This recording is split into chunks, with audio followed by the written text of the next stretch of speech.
There's three main things I want to do today. First thing is talk about confidence intervals. I assigned some problems about confidence intervals, trusting that you had, doing it in problem stats before, you've been able to use the formulas fine, use the tables or your technology fine, and could do those problems. But I want to talk about confidence intervals in general a little bit more today, talking about the idea of confidence intervals, and also emphasize that there's really not one way to do confidence intervals even in any given situation. You actually have freedom in how you decide you want to do the confidence interval. Of course, the way we do it is the way it's most common and the way that you might say makes the most sense, but we actually have freedom in how we approach confidence intervals. We have flexibility to change the approach. Second thing I want to do is go over problem 30, I think it was, that I assigned, the last problem in the book for today, and make sure that we got the concepts in that problem down well. And then the last thing is I want to try to introduce the Neyman-Pearson Lemma. It's not an easy thing to understand, so we want to try to get started on it today, and then we'll get into more depth next Tuesday and probably even next Thursday. It's probably going to be something that we cover over 3 class periods. All right, so let's talk about confidence intervals, and let's talk about the idea of how they're derived, first of all. And let me start by just looking at something in the book here with you. It's a guide, you might say, for constructing confidence intervals. It's in chapter 7. Well, first there's the definition of a confidence interval. A 100 times 1 minus alpha % confidence interval. The most common thing is to pick alpha to be 0.05. So that 1 minus alpha is 0.95, and we're talking about a 95% confidence interval. Is a random interval written as a closed interval. It could be written as an open interval. It's not really a big deal. L1 to L2. L1 and L2, the left and right endpoints, are random variables. I don't know if you've ever thought about that before, but the endpoints of a confidence interval are random variables. Actually, in my mind, it'd be better to call them L and R for left and right. Left 1, left 2, no. So it's still a left endpoint and a right endpoint, such that this property holds the probability that your parameter value is between these endpoints is 1 minus alpha. And again, in the most common case, that would be 0.95, regardless of the value of theta, which you don't know, right? In practical situations, you almost never know what theta is unless you're doing simulation and really trust your simulation. You never know the exact value of theta. But even in this definition, you can see there's freedom in how we might construct L1 and L2. It's certainly not specified exactly how to construct them. Okay, we really do have some freedom here. They also put the dot above the equal sign. I don't know if you noticed that. That really means approximately equal to. We're not after exact probabilities necessarily. That would be ideal perhaps, but not necessarily. This is going to be an applied thing. It's an approximation. And it's this line here, this sentence, that I'm after here. To construct a 100 times 1 minus alpha % confidence interval for a parameter theta, like a population mean, most commonly theta is mu, we shall find a random variable whose expression involves theta, or mu if we're talking about a mean, and whose probability distribution is known, at least approximately.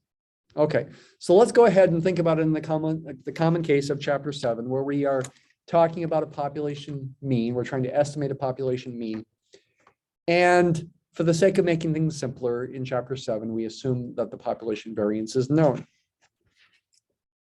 Construct a 100 times 1 minus alpha % confidence interval. So I'm not writing down the formula for it. I'm trying to think about the construction of it to estimate mu, a population mean,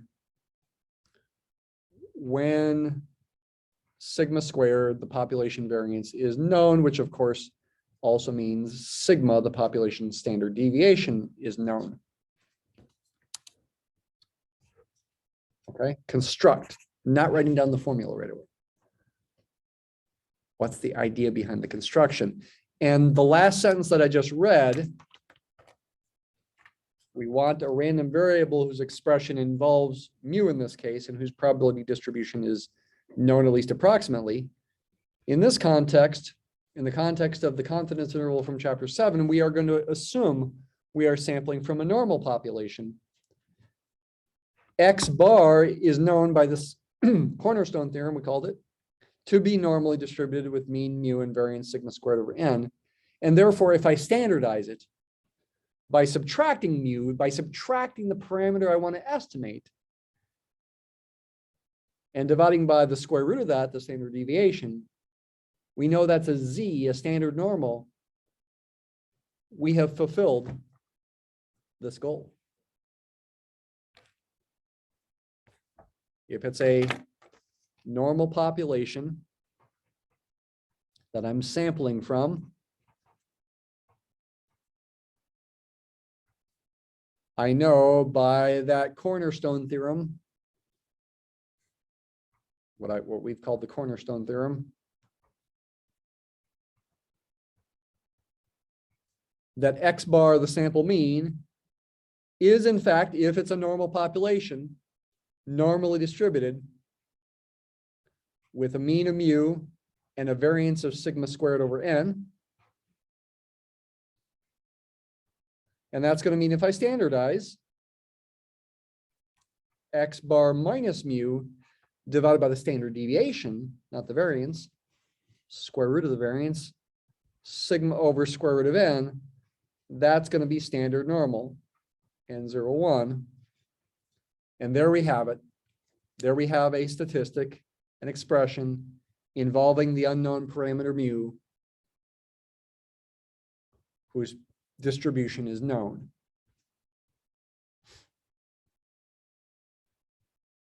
And I'd now like to construct L1 and L2 so that this kind of probability is satisfied. The standard way to do it, thinking geometrically here, is to draw a normal curve. In fact, this is supposed to be the standard normal curve here. So this is 0. 1 would be about here. -1 would be about here. I'm drawing the inflection points there of the curve. This is standard normal curve. The standard way to approach this, given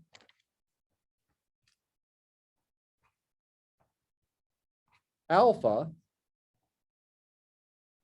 i.e., given 100 times 1 minus alpha %, is to do it symmetrically. Pick, I'm not going to draw them, but pick numbers on the horizontal axis that are symmetric about 0, meaning they are opposites of each other, like 1.96 and -1.96 are our favorite ones to use, in such a way that the area under the curve between those two numbers is 1 minus alpha. Therefore, the area to the right of the rightmost one plus the area to the left of the leftmost one is alpha. And each individual area is alpha over 2. And then use that picture to help you solve for L1 and L2 and get the usual formula. X bar plus or minus z sub alpha over 2. Can you imagine in your mind? Times sigma over square root of n. I'm not going to write it down. Let's do something different though. We have freedom. We still want this to be true. We want this probability to be 1 minus alpha, but I don't have to pick two numbers that are symmetric about 0. I could pick them to be asymmetric. Maybe like this. Maybe this area is 1 minus alpha. And I purposely picked it to not look symmetric. Right? That number over here is further from 0 than this number is.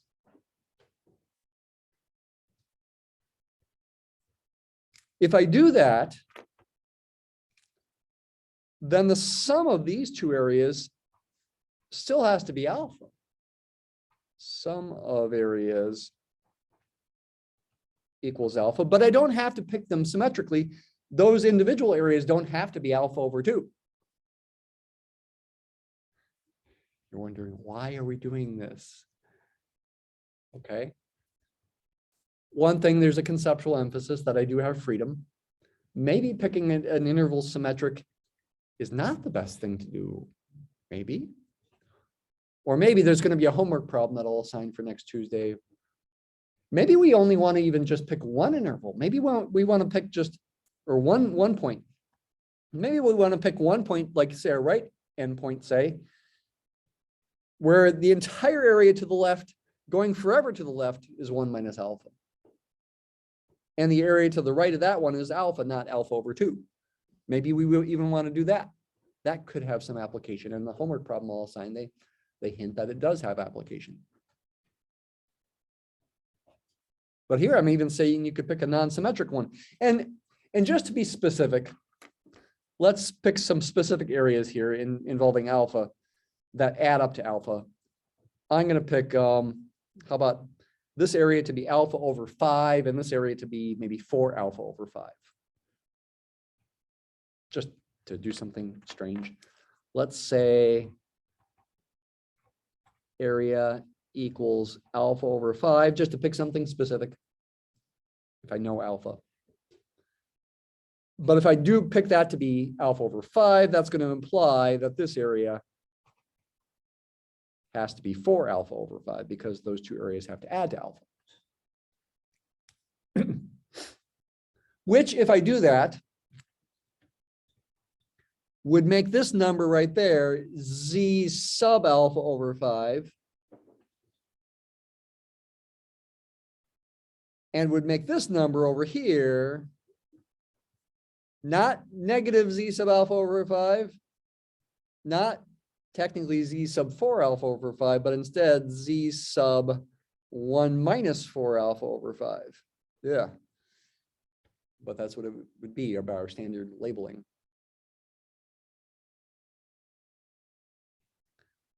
Just so the notation's not so nasty, let me give these alternative names. Let's call this capital A and let's call this capital B, just to make the notation a little simpler. Just to make the notation a little simpler, if you want to write a note to yourself.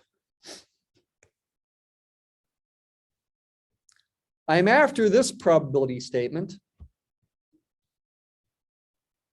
I should start with a different probability statement. I'm trying to work toward that. What probability statement should I start with? I want the probability that this thing right there, I want to choose A and B. Well, I know what A and B are.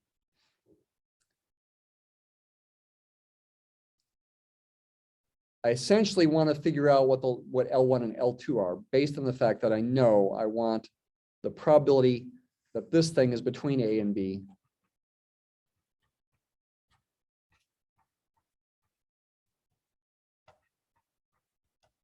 to be 1 minus alpha.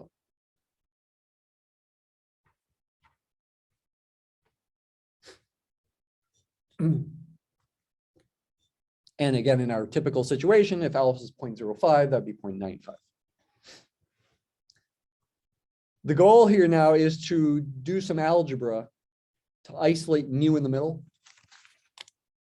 just like theta is isolated in the middle there. And I'll have an L1 and an L2 that will not be the usual formulas. That's the goal.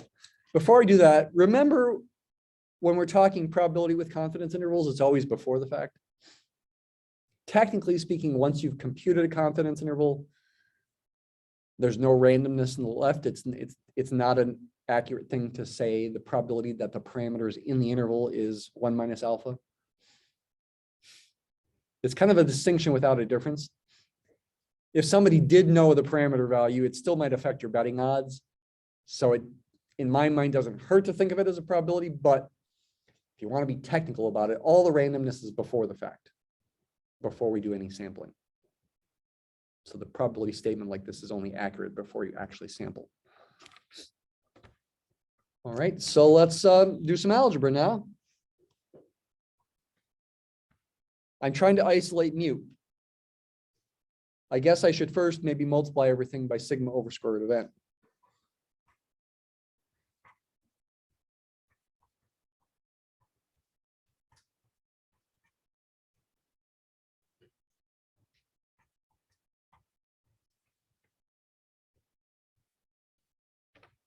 No problem with there, right? The inequalities don't change direction because sigma over square root of n is definitely positive. I'm trying to isolate mu. I'm trying to isolate mu. Okay, I can isolate negative mu by subtracting x bar from everything.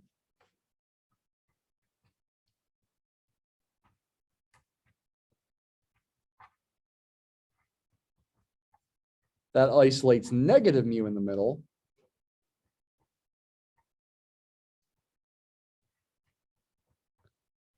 But to isolate mu, then I need to multiply everything by -1, which changes the direction of the inequalities. Multiply everything by -1. That gets mu isolated.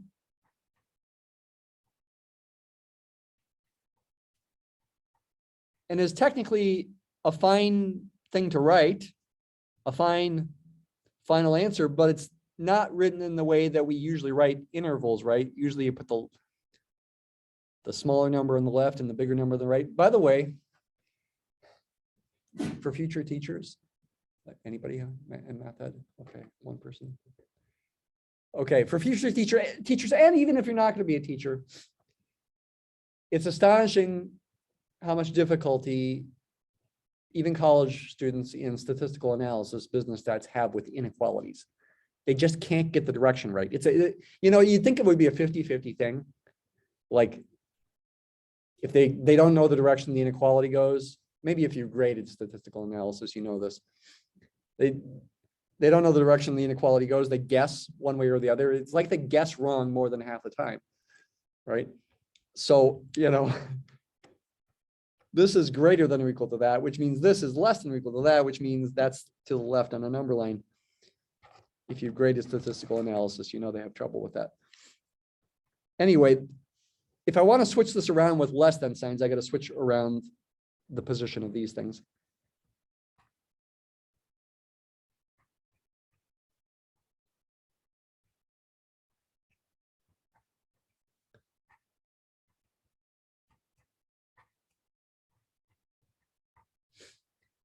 And there we have it. There's L1 and there's L2. But wait a minute. They both have minus signs. Can that be right? That one is in particular. How can there be a minus sign there? Did I do something wrong? No, I didn't do something wrong, actually. A is negative.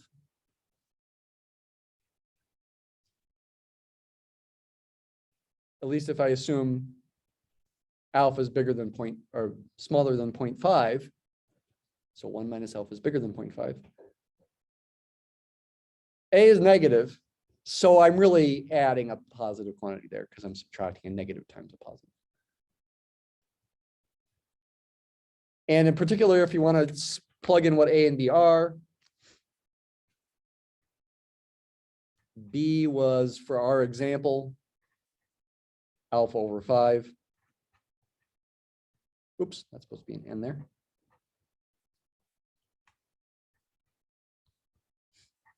And A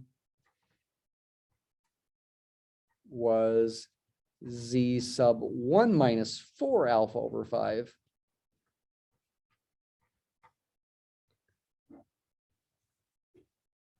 This is for our example. I could have done a different example.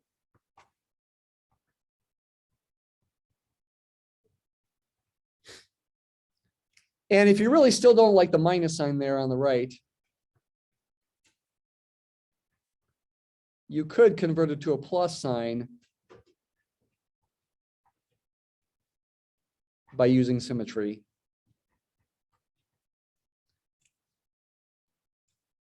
Z sub 1 minus 4 alpha over 5 is the opposite of another number that would be right about here, say. That would be Z sub 4 alpha over 5. It's the opposite, negative Z of 1 minus 4 alpha over 5. Maybe I should have multiplied both sides of that by -1 there. That's an alpha there if you can't quite tell. So yeah, I could replace minus Z sub 1 minus 4 alpha over 5 times sigma over square root of n with plus Z sub 4 alpha over 5 times sigma over square root of n. Again, I'm assuming in everything here, alpha is less than 0.5. 1 minus alpha is greater than 0.5. Just in the usual case, that would be what you would do. You would be pretty weird to pick an alpha bigger than 0.5. I mean, usually it's bigger, it's less than 0.1 for that matter. So there we have it. This would be L1 and L2 for our example. And now if you want to be even more specific, we could put particular numbers in here. We could pick alpha to be 0.05, for example, the most common thing to use.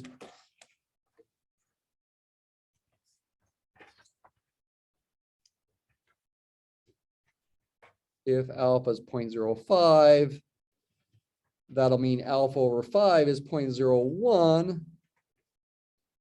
And Z sub alpha over 5 will be Z sub 0.01. Oh, forgetting what that one is. It's not the,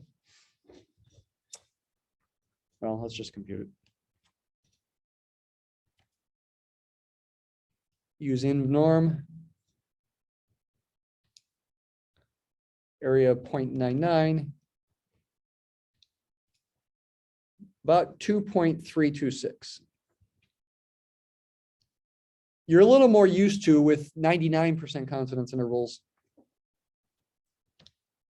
having a 0.995 there. Alpha over 2 would be 0.005. You're a little more used to this number, 2.576, when you do 99% confidence intervals. But this would be, well, I'm doing a 95% confidence interval here because alpha is 0.05. 100 times 1 minus alpha percent is 95% for this example. But it's a non-symmetric one, so I get alpha over to 5 to be that. And then I also need to compute 4 alpha over 5, 0.04, Z sub, well, Z sub 1 minus, okay, let's do the other one. Z sub 4 alpha over 5 is going to be Z sub 0.04.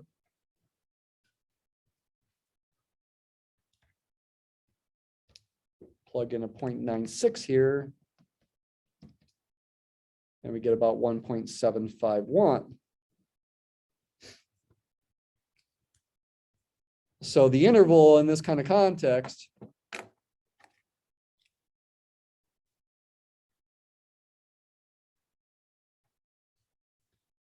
not specifying X bar, sigma, or n would look like this X bar minus Z sub alpha over 5, that's the 2.326 times sigma over square root of n, comma X bar plus Z sub 4 alpha over 5, that's the 1.751 times sigma over square root of n. And then yes, if you had particular values of X bar, sigma, and n, you could plug them in. Something a little confusing here, perhaps, is that this interval, if you draw it, well, it's not centered at X bar, but it's longer to the left than it is to the right. Wait, how'd that happen?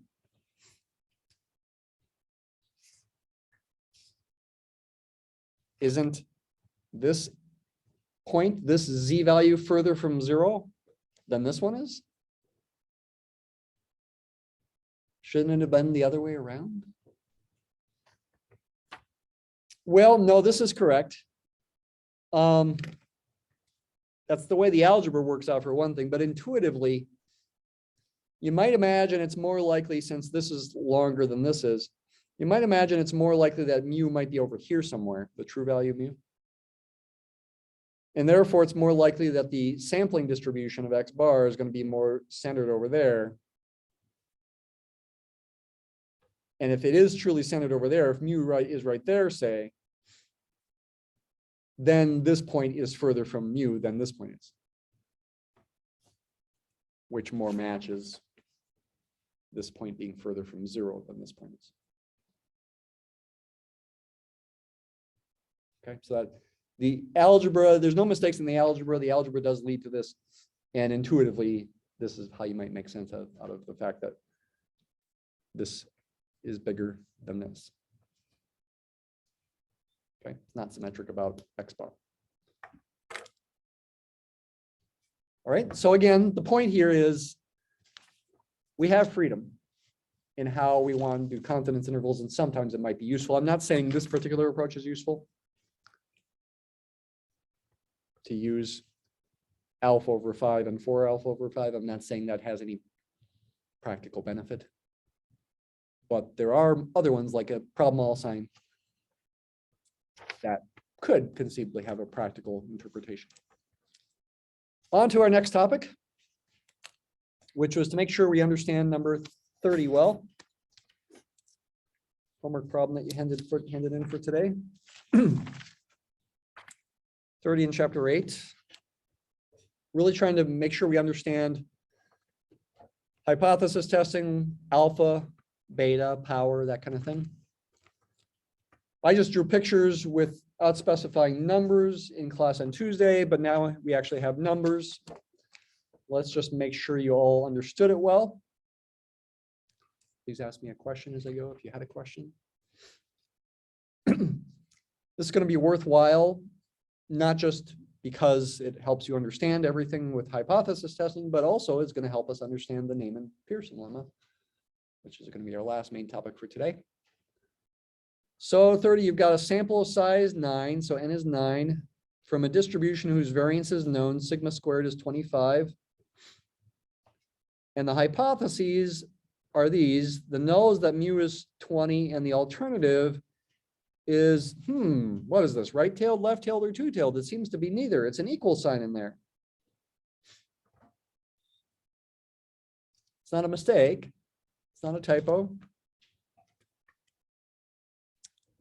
We want it to be an equal sign to make our thought process simpler, you might say.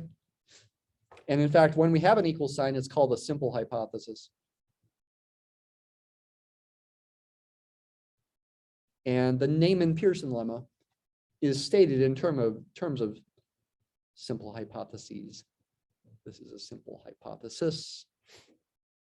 The Neyman-Pearson lemma is stated in terms of that. Actually, I guess I could point at both of these and say these are simple hypotheses. That's an E there.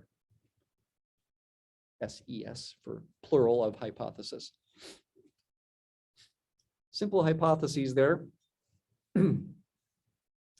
Because it makes this problem simpler to think about, is the point. And it also makes the Neyman-Pearson lemma simpler to think about and also simpler to apply. If we do the more typical thing with the alternative and put a greater than sign or a less than sign or a not equal to sign, that's called a composite hypothesis. The alternative hypothesis contains more values than one value in that case. The test statistic uses sample mean x bar. We're agreeing to reject the null in favor of the alternative if x bar is greater than 25. Okay, and there's the picture here. Let's go ahead and redraw that picture.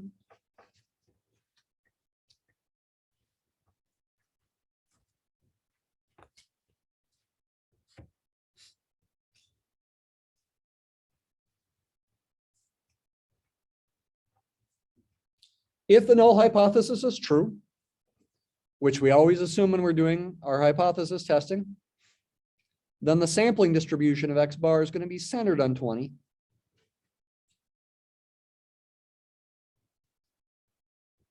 and look like that, say. What is this? Yes, I could just call it the distribution of X bar, as we typically do actually in our textbook. But for emphasis, as many other people do, they put the word sampling in there to emphasize it is coming from a sample. We're computing a sample mean. Sampling distribution of X bar, make it a capital X bar because it's a random variable, if the true population mean is 20.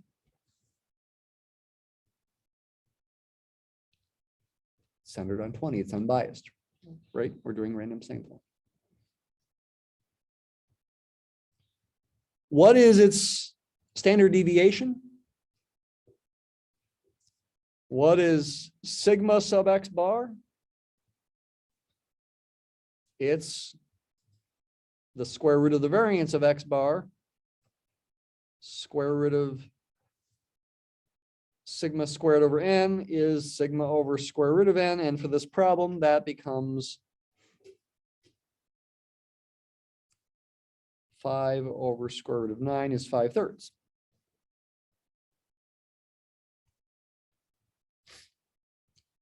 So if I'm trying to make the picture extra accurate, and it actually looks like the book didn't make it as accurate as they could have, this inflection point right there, it's going to be at 21.6 repeating. And this other one down here is going to be at 18.3 repeating. Just trying to make the picture a little more accurate.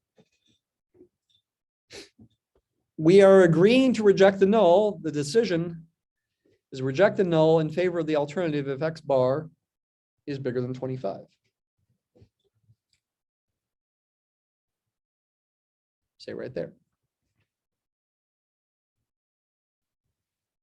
Therefore, the probability of a type 1 error, where you reject the null when it's true, would be the chances of being greater than 25 when your true sampling distribution looks like what you see here. It's going to be a very small number. Choosing the rejection region in that way is going to completely determine what alpha is. Alpha, the level of significance, is the probability of a type 1 error. That area, which will be small, is going to be the probability of a type 1 error. This is the rejection region.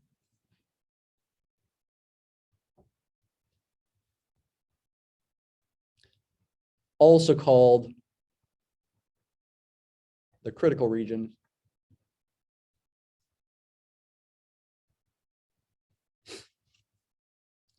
Technically speaking, if you want to write it as a set, is the set of all numbers bigger than or equal to 25. Should I use a lowercase or uppercase here? I think I'll use a lowercase. Set of all x such that x is greater than or equal to 25. Maybe call that C. C for critical region.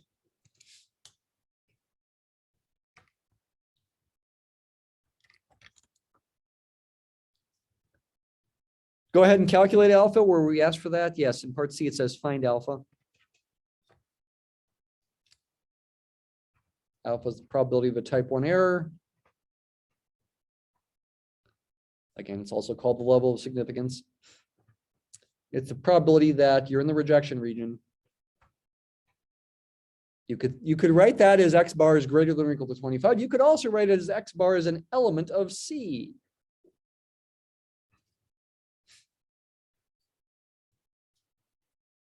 That would be another way you could write that probability. Why am I doing that? Because sometimes the Neyman-Pearson Lemma is written that way.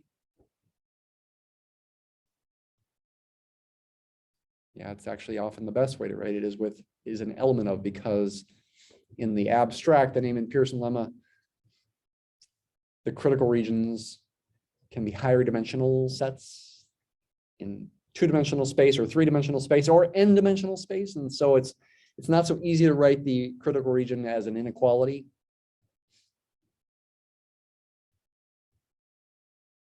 Maybe Still might be able to, but maybe not. Yeah, this is the same as X bar being greater than or equal to 25, given that mu is 20. Written as a conditional probability, but then when we calculate it, we don't bother with the conditional probability notation. We standardize, convert to Z by subtracting the assumed value of mu and dividing by sigma over square root of n. 5 divided by 5/3 is going to be what, 3? In my head. So this is the probability that Z is greater than or equal to 3, which is, yes, pretty small. Less than 0.005.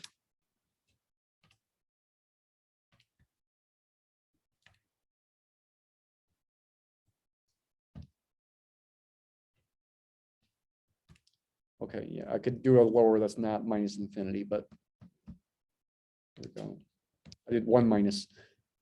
About 0.001. Alpha is very small. Another part of the problem says if H1 is true, what is the distribution of X bar?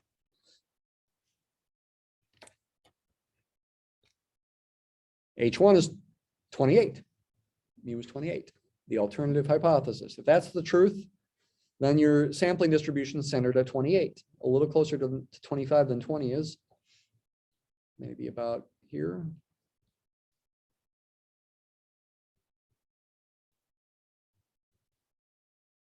The standard deviation is still about 1.7. So I want my inflection point here to be at, well, 26.3 repeating, which might be right about there, say.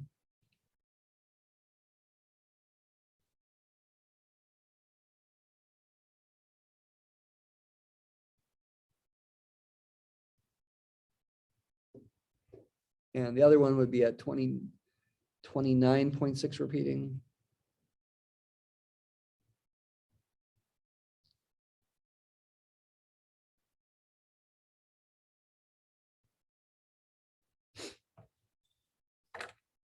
So that's the sampling distribution of X bar.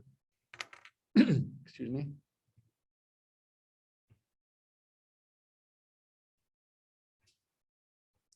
If mu is 28.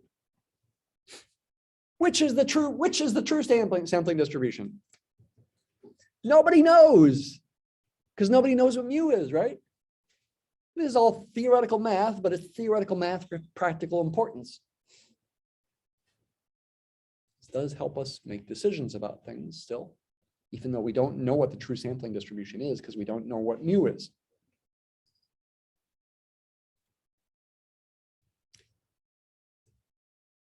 No matter what the alternative is, the rejection region is still the same. And by the way, notice, yes, I did define the rejection region as the book does by saying we're rejecting if X bar is bigger than 25. And that helped us find alpha. You also can go the other way. You also are sometimes can be given an alpha, like say 0.05, and you can figure out the rejection region. You can reverse the process, right? You can, if alpha were 0.05, you'd use Z sub 0.05 to figure out a point where the area to the right under a standard normal curve is 0.05. That would be 1.645, I think, right?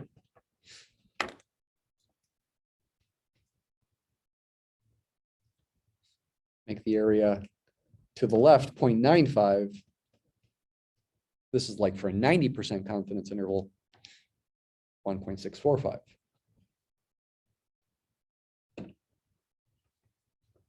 So you can go the other way is all I'm trying to say here, and that was a brief example. We're also asked to figure out beta and the power. Beta first. Beta is the probability of a type 2 error, and the power is 1 minus beta.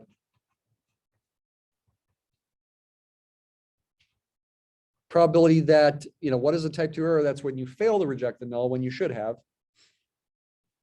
You're not in the rejection region, even though the alternative is true. So in this case, in terms of inequality, that's probability that X bar is less than 25. And the alternative is that mu is 28.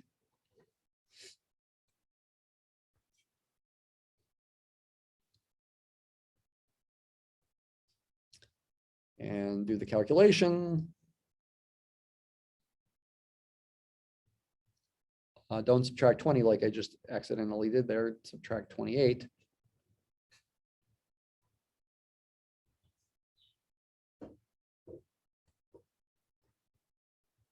-3 divided by 5/3 is -9/5. Right? Do that in my head. -1.8.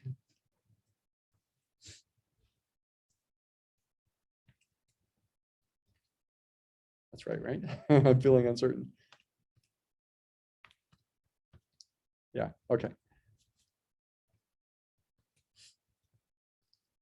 Normal CDF, -1.8.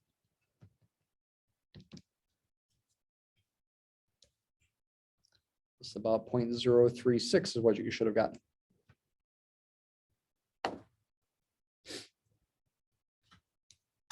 On the power, yes is 1 minus beta, but what does that mean? It's the probability of correctly rejecting the null because you're in the critical region, given that the null is false, the alternative is true. We want high power. Right? We want the test to be powerful. As a prosecuting attorney, we want to be able to convict that person if they truly are guilty. It's an unethical prosecuting attorney, then they want to convict the person even if they're innocent. Let's not go there.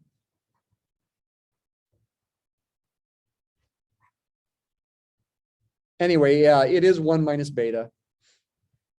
If beta is 0.036, this is going to be 1 minus 0.036.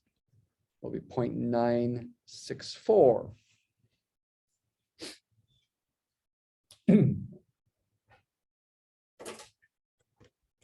Graphically, and a part of the problem is also to interpret these graphically. Shade the region whose area is beta. I haven't done that yet. Beta's type 2 error. You fail to reject the null when the alternative is true. X bar is not in the rejection region. When the purple graph is the true sampling distribution, the probability of that happening is the area under the purple curve to the left of 25. So this red area is alpha. This purple area is beta.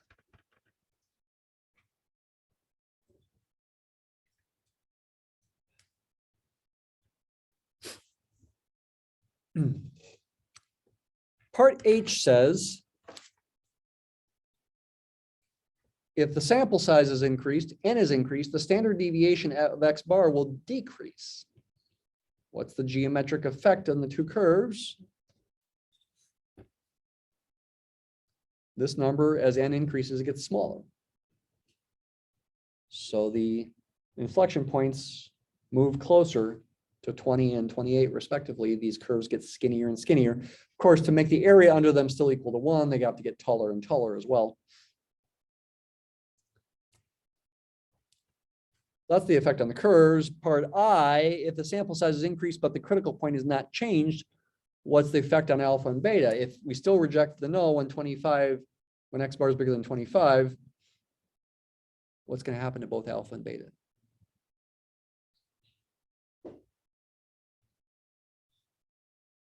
What did you say?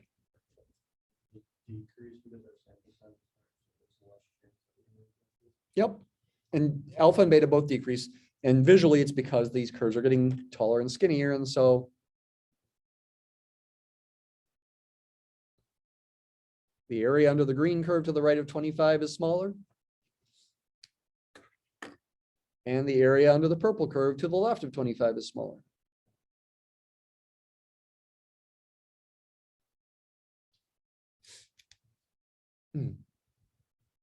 If you keep the rejection region the same.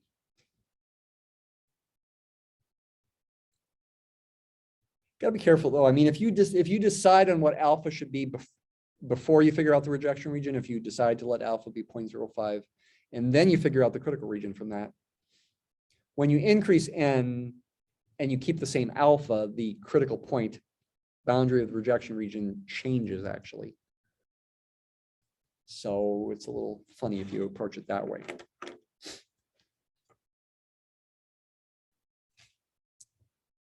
All right, so what is the Neyman-Pearson lemma?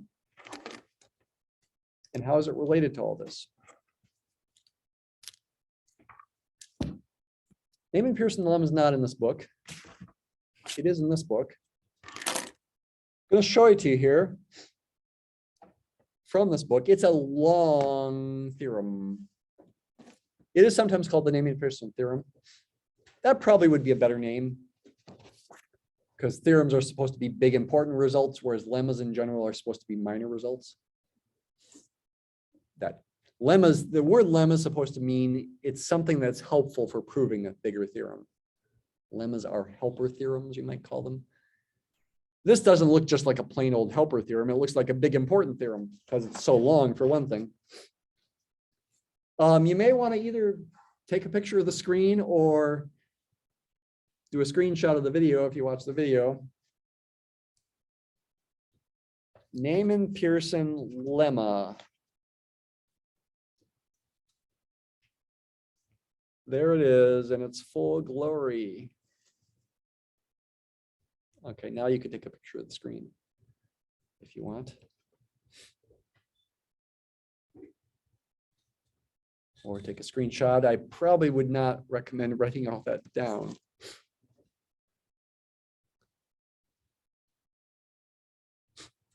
Let X be a population random variable with an unknown parameter theta, like a mu, for example. Consider simple hypothesis tests, meaning these are simple hypotheses. Null is that theta equals theta sub 0. Alternative is that theta equals theta sub 1. And of course, you would assume theta 0 and theta 1 are different. Otherwise, you wouldn't be doing it. Nobody would ever do it that way. Let vector X be a vector x1 through xn. It's treating that vector as the random sample, which you can do if you want, of size n. It's assumed from the distribution of X, from the population. Size n used to resolve the hypothesis test. By resolve the hypothesis test, it means make a decision to reject or not. At significance level alpha, meaning you want your type 1 error to be alpha, or maybe even less than alpha. Let C be a rejection region satisfying certain conditions. 3 conditions here. For some positive number k, this ratio is less than or equal to k for all points vectors in the rejection region, greater than k for all points in the complement of the rejection region, and alpha, the probability of C, meaning essentially that the vector X is in C, when the null is true, which does equal this n-tuple integral. There's n integral signs there. If n is 1,000,000, there's 1,000,000 integral signs there. That's just the probability of a type 1 error being in the rejection region, rejecting the null when the null is true. What is L? We said what L is. Okay, there. The authors are actually assuming you know what L is. L is the likelihood function.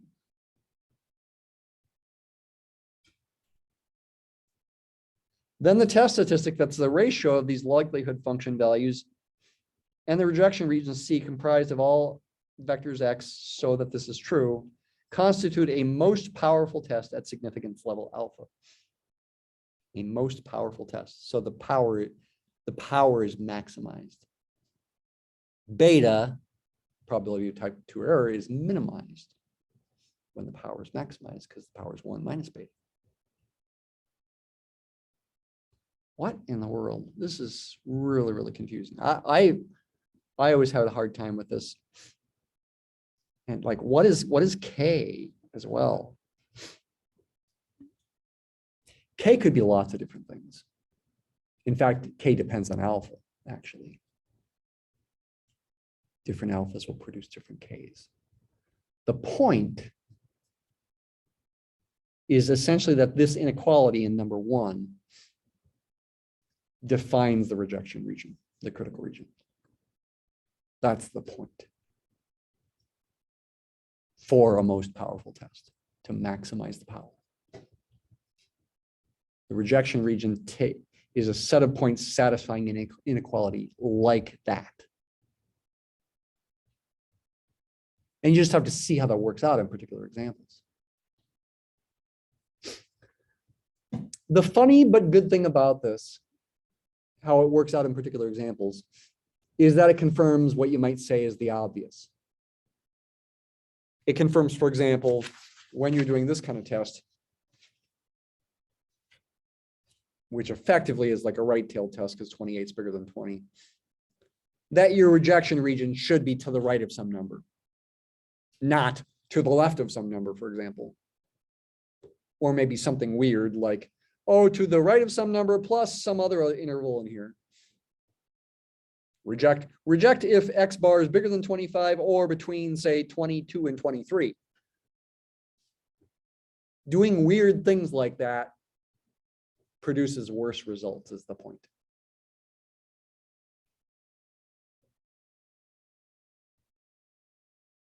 So that's good, but maybe you might say it's good but silly. I mean, yes, we want to confirm things that seem like they should be the best things to do, but it's like seems like overkill, right? Why do I need this big long lemma to do that? I'm still exploring it, wondering whether there are surprising results that follow this from this lemma. I'm not an expert in this. I haven't discovered them yet, but maybe there are some unexpected things that follow from this lemma. Maybe especially in higher dimensions, because it's kind of written like with higher dimensional ideas in mind, perhaps. We've got 20 minutes. Let's try to understand this lemma, start to understand it in the context of an example. By the way, people have studied this lemma for their senior seminar project in the past, and they have proved it. The proof is in this book. It involves doing a bunch of integrals. It's actually not as hard as it looks, because you're not actually doing any integrals. You're just thinking about them and using properties of integrals. So even though that looks really hard, it's not as bad as it looks. Why are they doing integrals? Actually, the implicit assumption must be how you have continuous random variables. Likelihood functions with discrete random variables give you actual probabilities. With continuous random variables, we still define them, but they don't give you actual probabilities. You have to integrate them to find probabilities.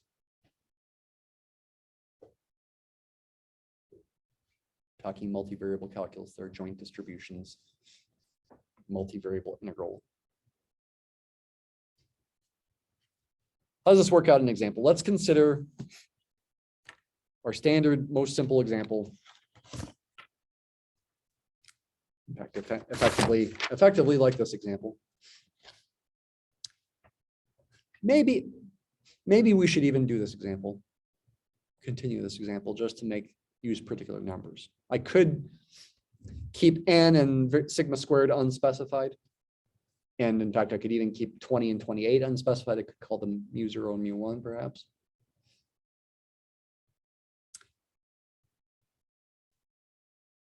Should I do that? Maybe I should keep these mu0 and mu1, but I'll keep n equals 9 and sigma squared equals 25. So n again still is 9 here. Sigma squared is 25. Null hypothesis, mu is mu sub 0. Alternative hypothesis, mu is mu sub 1. We do want to keep these to be simple hypotheses. And let's say that's equivalent to a right-tailed test. Let's say mu1 is bigger than mu0.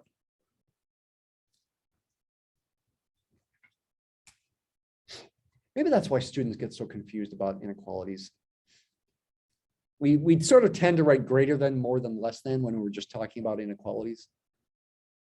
But less than is maybe a more important thing to focus on when you're thinking about number lines and things on the left being less than things on the right. But here, the bigger things on the left, maybe that's what that causes the confusion.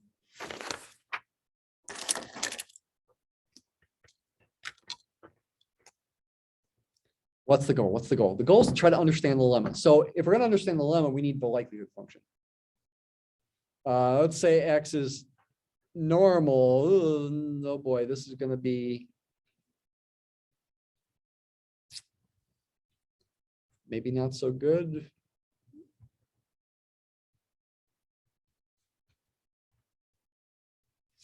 For purposes of calculating the likelihood functions, because the PDF of a normal is not so nice.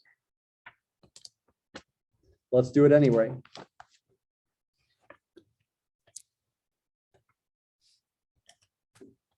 PDF of normal. Instead of writing x, let's write e. X of something is just nice typographical way of writing e to that something.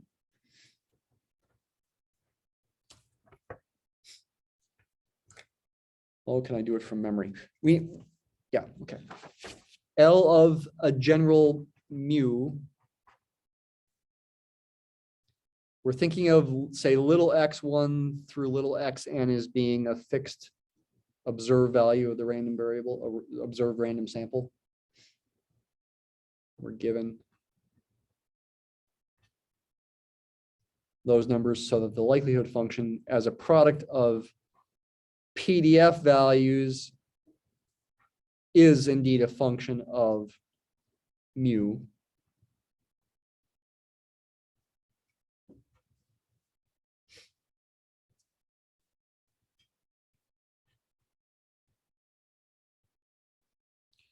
One over square root of 2 pi times sigma. If sigma squared is 25, sigma is 5 times e to the negative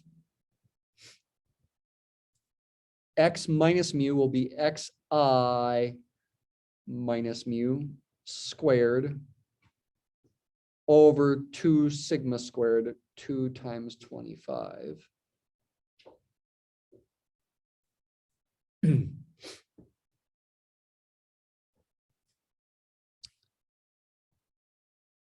It is a good idea to simplify this. How? We can factor out this thing as long as we raise it to the nth power. It is a constant.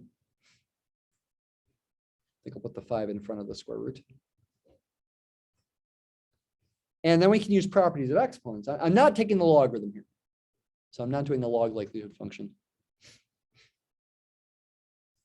We can use properties of exponents to get rid of the product symbol and write it as e to a certain summation.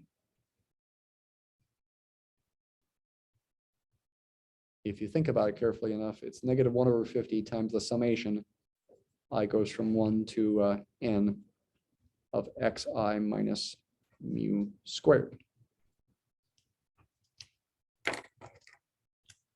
Separation here.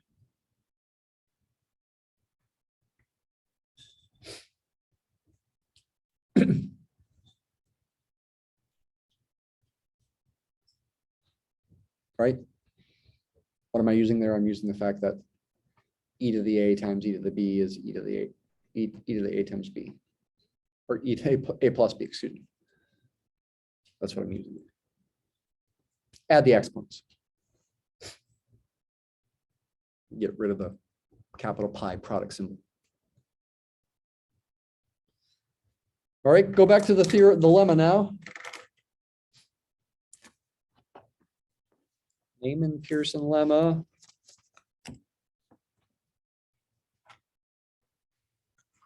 We need to look at these ratios. With the null value of mu in the numerator plugged into L and the alternative value plugged into the denominator, I'm using mu0 and mu1. I could use particular numbers. I could use 20 and 28, but let's do with the more general case there. The likelihood ratio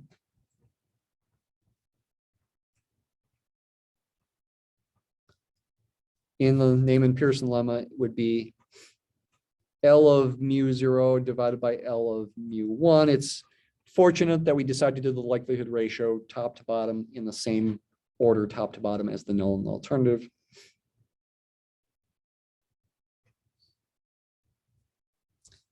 Formula for the top and the bottom is going to be this thing. With the top, in place of mu, you'd put mu0. With the bottom, you'd put mu1. Doesn't seem like we're doing much there. Let's go ahead and write it out.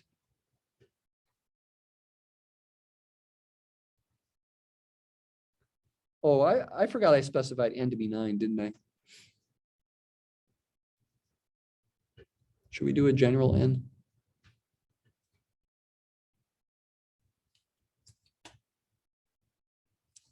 Let's do a general n as well. N unspecified.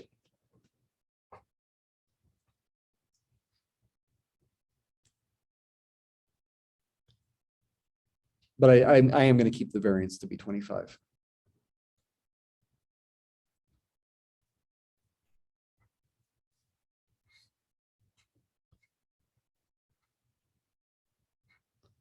One nice thing about doing the ratio is this crazy thing cancels. And then I've got the ratio of 2 powers of e. I can use another property of exponents to write that as just e to just 1 power.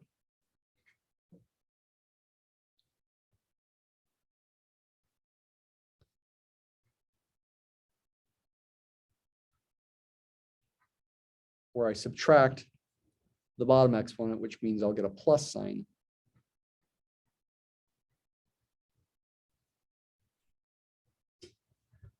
Oops, I forgot my subscripts on the x's, didn't I? Let's put them there.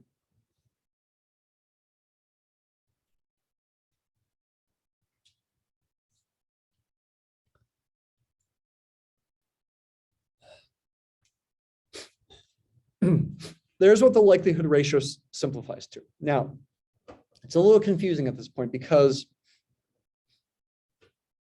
back up here, I was saying I was given these little x's. So conceptually speaking, I was thinking of them as fixed numbers so that these likelihood functions are functions just of mu. However, in terms of the Neyman-Pearson lemma, another point where it's confusing is when they write it this way, they're not putting the dependence on the x's in there.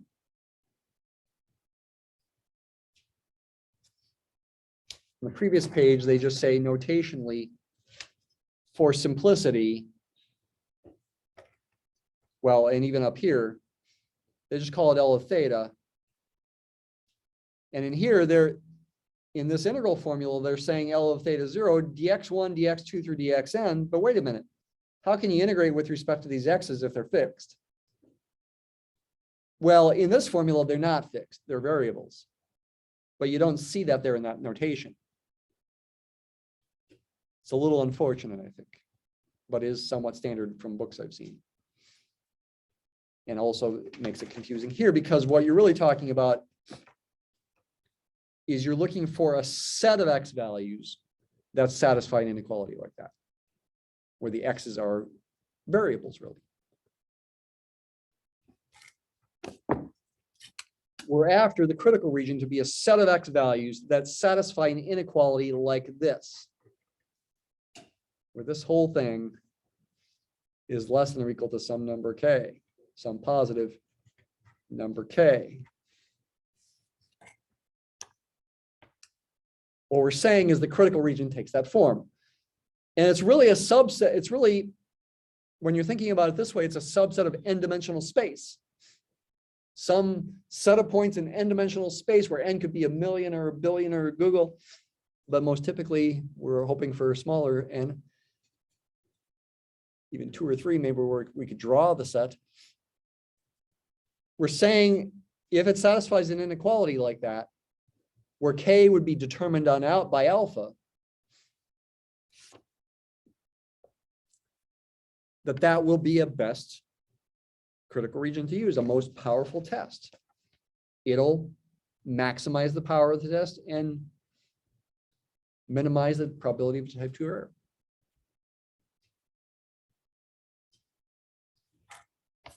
I look at that, I'm like, how in the world can you possibly imagine such a set?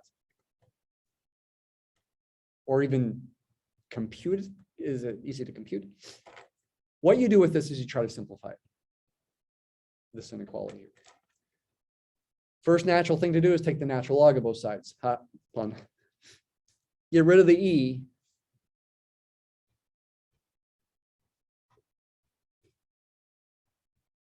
Oh, and there's a typo. I forgot my square here.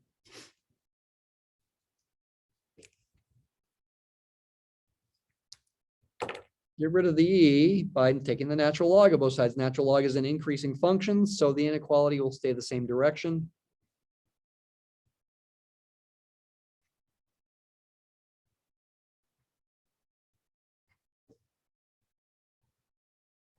K is positive, so the natural log of K exists. The natural log of K itself, though, could be negative if K is small. In my mind, I'm going to pretend it's not. I'm going to pretend it's positive.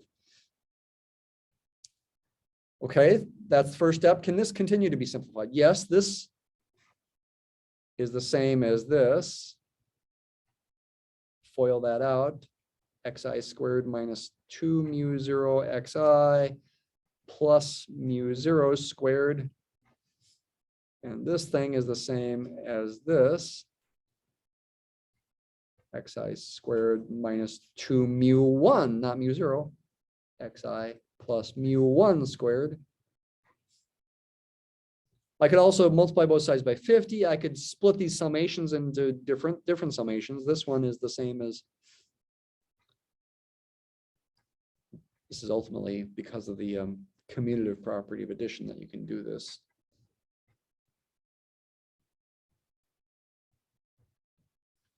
And then the sum of the mu 0 squareds is just n times mu 0 squared, because mu 0 squared is a constant.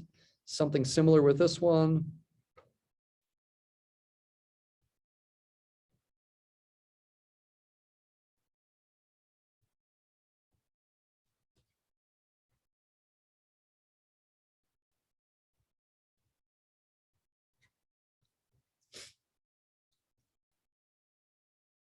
Let me also up here put the times 50.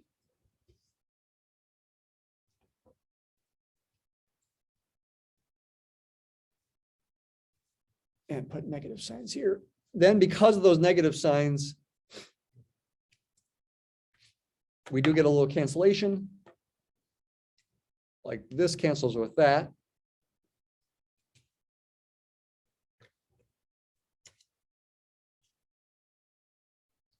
Could then write ultimately distribute the minus sign through, I get a plus. Okay, these two terms here and here can be combined, and you can factor out a 2, and you can also factor out the summation of the xi's. And being careful about minus signs here, you'd have 2 times mu 0 minus mu 1 times the summation of the xi's. And then with these two terms, the n can be factored out. Careful about minus signs, you'd have mu 1 squared minus mu 0 squared.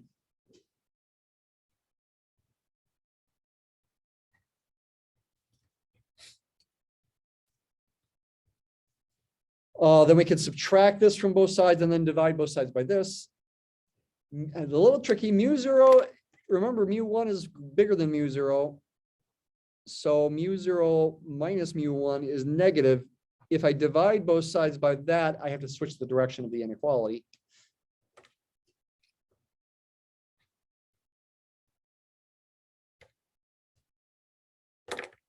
So we're ultimately going to get the sum of the xi's is greater than or equal to 50 natural log of k minus this, minus n times mu1 squared minus mu0 squared, all divided by 2 times mu0 minus mu1. And that's looking pretty simple, right? Sum of the xi's. And if I divide everything by n, I could say x bar, call it little x bar, is greater than or equal to, save time here, all that divided by n.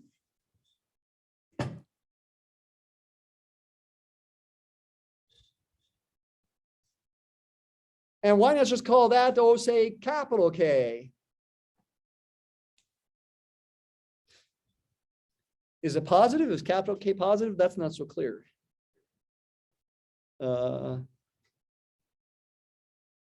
Evidently, it could be positive, so let's not worry about it.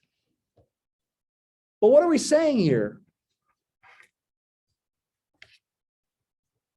Remember, the lemma says we're letting C be a rejection region satisfying this inequality. In other words, the ratio of the likelihood functions is less than or equal to some k for k positive for all values of x in the rejection region. In other words, that inequality defines the rejection region. And for this example, it's equivalent to an inequality like this. X bar is greater than or equal to k. That's the natural thing to do. We just confirm the obvious. Right? Where did my other piece of this paper go? We just confirm our rejection region should be everything to the right of some number. We confirm the obvious or natural choice. Well, it's still good that the lemma confirms the obvious, that our most powerful critical region is going to be, for this right-tailed test, the region defined by the sample mean being greater than or equal to something. In the lemma, they say k is positive. I mean, if your mu's were negative, very well, your rejection region could be when x bar is bigger than some negative number. So I'm not sure how to quite resolve that. The lemma emphasizes little k is positive.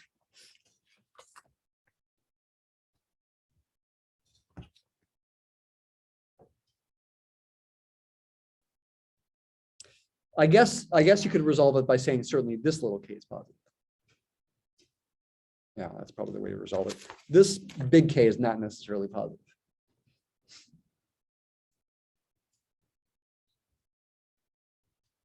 But it's still saying for a right-tailed test, the best critical region to use is when x bar is greater than or equal to something, as opposed to less than something, as opposed to greater than or equal to something over here, and then maybe between, like I said, 22 and 23 here. So it's confirming the natural thing to do. Are there any situations where it confirms something unnatural? I don't know yet. Have a good day.